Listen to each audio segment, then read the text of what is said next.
I think it's pretty safe to say that it's all but confirmed at this point that we will be getting a DLC story expansion for Mortal Kombat 1 like we did with Aftermath for Mortal Kombat 11.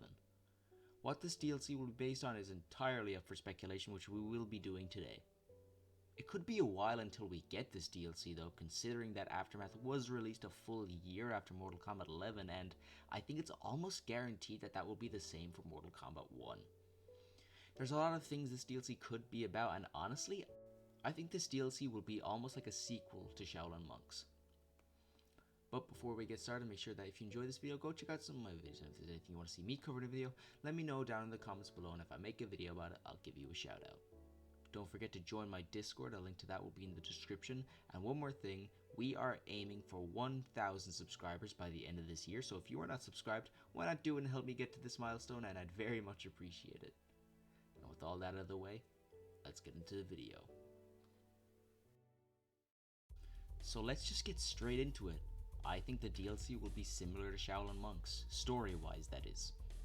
Ed Boon has expressed his interest in making some kind of sequel or remake of Shaolin Monks, and that although that has become a bit of a meme and almost like the Half-Life 3 of Mortal Kombat, I am sure that at some point we will get it. You might be asking, well, who are going to be the Shaolin Monks? Fire God Liu Kang doesn't really fit here, and you'd be right. But I think the Shaolin Monks in this DLC will be Raiden and Kung Lao.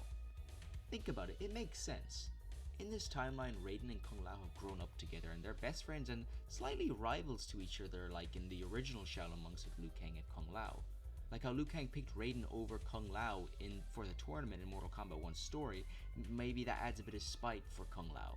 And instead of there being Raiden to guide them, it's Fire God Liu Kang like how he did in Mortal Kombat 1's story mode. Now obviously I don't want this DLC to just be a repeated version of Shaolin Monks just with swapped characters. That would just be lazy and cringe on NetherRealm's part, so they'd have to change up the story somehow. First, we need to figure out who is the villain. The first one we can rule out is easily Shang Tsung. I really do think he needs a break. I mean, he's been the main villain twice in a row, being in Aftermath in Mortal Kombat 1, and honestly I'm getting kinda tired of him.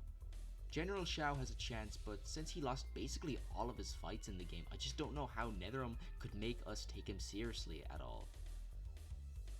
Shinnok's very easy to rule out because he was the villain not too long ago, and besides you never really see anyone talk about him at all anyways. I'd love to see Onaga, but I really think they should save him to be the villain of an entire game for himself, and not just for a DLC expansion. So that narrows it down to two possible villains. Now the most obvious one is Havoc and the other characters that were shown in it with him in the post-credit scene, and I'm gonna be completely honest with you guys, I really hope they don't do anything with these characters because to me, these characters are the definition of just fan fiction. These characters would never make it into any Mortal Kombat media as a main or playable character except Havoc. Although I don't want to see it, I am confident that they will go through with this one. You guys might hate me for this, and trust me, I didn't want to say this either, but I do have a feeling Kronika could be the villain again here. While I can't really come up with a way she would come back, would you really put it past NetherRealm to bring her back and have her rise to power again somehow? So yeah, I think the Shaolin Monks DLC would follow Raiden and Kung Lao, and maybe Havoc would go after the Hourglass or something, and maybe it's similar to Shaolin Monks where you go from location to location like classic stages. They could even bring back the Evil Monastery, the Deadpool, or the Graveyard maybe. Now you could say that it would not make sense for these two to be the main characters given that they were in the base roster and playable in the story, and a DLC story like this really should feature new DLC characters, and you'd be right. And we'll just have to see and find out. And besides, do you know how much money a Shaolin Monks remake could make NetherRealm?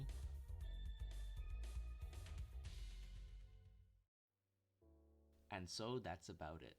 Sorry if this video is a bit shorter than usual, there really isn't much to go off of with this topic without talking about leaks.